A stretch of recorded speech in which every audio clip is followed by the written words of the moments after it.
Welcome to Mythical Phylogeny Adventures. I'm your guide, Jason. There are many facets of world building, yet there is one I often see in fantasy series, and that is the relationship between magic and science. How they impede and aid each other, how they are each viewed, and what would not come about.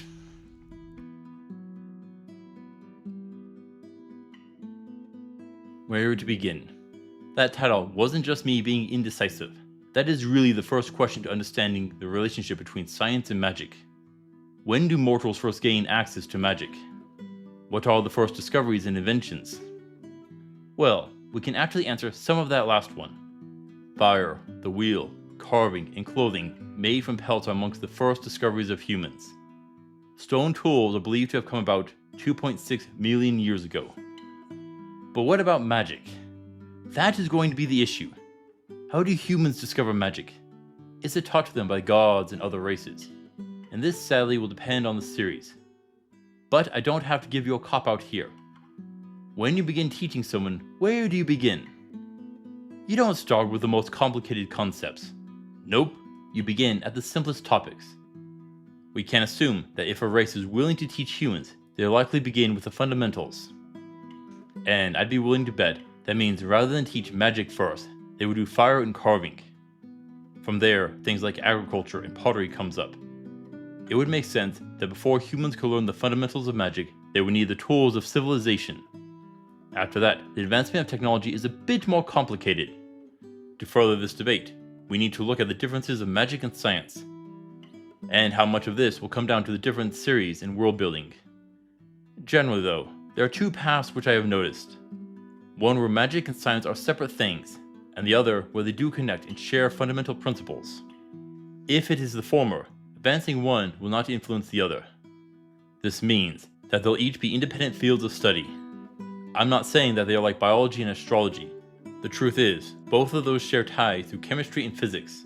No, under this condition, it would be completely separate. Now, this does pose an issue. If you are going to research and practice either magic or science, which would you choose? Much of the answer comes from the world building. Yet, there are key issues. Which is easier and more accessible? And here, we can once more go back to my tried and true minimal and maximum magical options. When magic is only available to a few individuals, that will encourage scientific research. But what do they need for research? Well, time and supplies. With most people working the fields throughout history, that takes up much of their time. And having resources is also up for debate. That means much of the research is limited. Most scientific research and advancement are tied to a couple of reasons. The first being need. Let's go back to the invention of the wheel and the knife. People had a problem and needed a solution. The second way science advanced was with sponsors and patrons. It was the same as art. A great example of this would be a court wizard, scholar, or physician. Someone whose job is to study and research on behalf of a rich noble or the crown. And this is important, for I think that if magic is limited, there is a high chance that magical research would follow the same patterns. With minimal magic, I feel that science would continue to progress similar to how it did in our world. Yet, under maximum magic, things change, with a couple of factors. How hard is it to use magic? What does experimenting with magic cost you? If it just makes you tired, the magical experimentation would be an easy thing. Anyone can do it in their leisure time at the end of the day. And this brings up the topic of the rules of magic. Do you remember how I mentioned the idea of magic operating on the same rules as science? I want to ask you about the principles of alchemy. What is the difference between making a magical potion and using chemistry to create a different substance? Look back at the Philosopher's Stone, turning iron into gold. Yes, alchemy and chemistry are basically the same thing. So, it isn't that hard to imagine magic operating on the same premises as science, where advancing one pulls the other forwards as well. Under this concept, there will likely be no difference in science and magic. The latter is now just a different application of the other. Lastly, I want to look at the maximum magic with magic and science not following the same rules. This brings up an issue with two being completely different. This means that likely one of them would be studied, and there is a high chance that the other would be ignored. Scholars would likely see it as a worthless field, which isn't worth studying and nothing will come from it. Under this, science would be ignored, and such advancement would never come to pass. Unless there is anti-magic. Potentially, science could still be seen as an option to overcome counterspells and anti-magic options.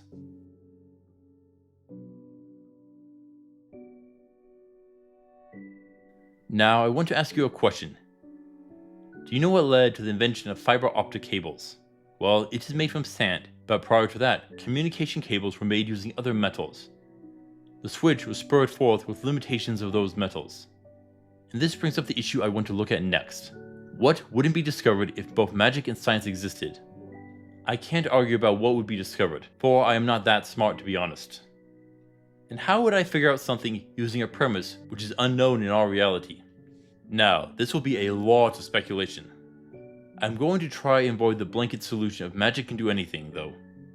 This first is back to my original question, and when are things invented and discovered?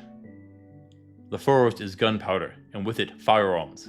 It is believed to have been discovered in 9th century China, but in the earlier points it wasn't used for guns, but for explosives and fireworks. The fireworks are going to be a big no. A simple color spray spell or illusion spell can do it with ease. As for creating explosives to break boulders and remove tree stumps, well, earth magic can do the boulder, and fireballs would work as well. So, it isn't impossible. And there's one final nail which will limit guns coming into existence in a fantasy world, and that is movement spells. Even simple telekinesis spells can achieve this. A simple spell to throw something can do wonders to improve offensive options. In this way, it operates the same way as a bow and arrow being an improvement over throwing a spear or atlatl. I actually did this in a D&D campaign once. My ranger got a bow enchanted with a speed enhancing spell, thus becoming a true sniper setup. Okay, what about things like penicillin, antibiotics, and so on? Well, we need to go back to the roots of medicine. And that is by having people eat random plants, fungi, and so on. Yeah, literally, cavemen tried the exact same thing you did while playing Skyrim. Find a new ingredient, and eat it to find out what it does. Then attempt to grow and refine them, even using selective breeding to make better specimens. But this was done to create medicine, and if you have healing magic to cure diseases, would you still get it? Well, there is a form of magic which does come up frequently, and that is potions. You see it in basically every fantasy series, a magical fluid which you drink to achieve the same effect. And that would be cultivated the same as medicinal plants. So eventually, they could still discover things like penicillin. And they may still have a use for it. Have you ever heard of MRSA? Well, it stands for methicillin-resistant Staphylococcus aureus, which is a bacteria which is resistant to antibiotics due to evolution. Is it possible that a disease could become magically resistant? Yes, that is highly likely. So this could be a possible treatment when magic fails. After that, we can look at electrical appliances, and with it, an electrical power network like what is in our world. This is a longer one to be sure, much later in the advancement of technology. The first issue is the use of electricity. Many series have magic stones which can provide power for magical lights and so forth. These mana stones are basically just batteries. And in that way, you could build an appliance. People are lazy and are always seeking ways to make things quicker and easier. So if people can get a power source, they will use it to achieve their needs. Yet creating a whole power system to support them continuously? Well, maybe? The first thing you would need is a way to transmit mana over a distance, linking the mana source or generating tool to the appliances. Let's be honest, this is a lot of infrastructure to set up. For most of the world, power lines are part of a system set up over a century ago. They are something we take for granted. But to make appliances work like they do in our world, this network would need to be set up. Depending on how a mana works, it might be plausible. Oh, it'll take work, but you can do it. And if we can set up such a system, could a mana light system come along? Flip a switch and get light? Yes. But wouldn't a light spell achieve the same thing? Oh yes, certainly. So this would only happen when magic is more limited in one method or another. Now, I've been rambling on about a mana-based system, and power things with mana. But that isn't necessary. If a mana conduction system doesn't work, you could just as easily generate electricity using mana, and then use power lines like in our world. And with that, electrical lights and appliances become viable. Now, let's try another machine. One which you see every day and can probably hear right now. A car. A powered wagon. So what do we need?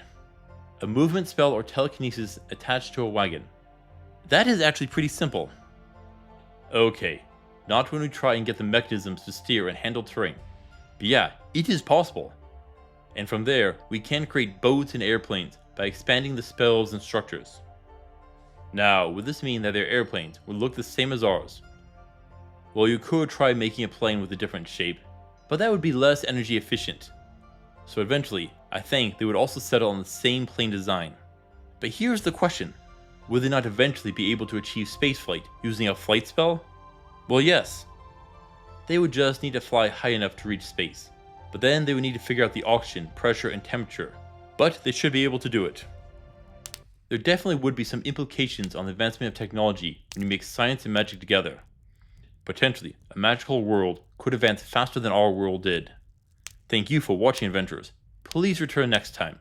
Until then, I'll see you on the roads.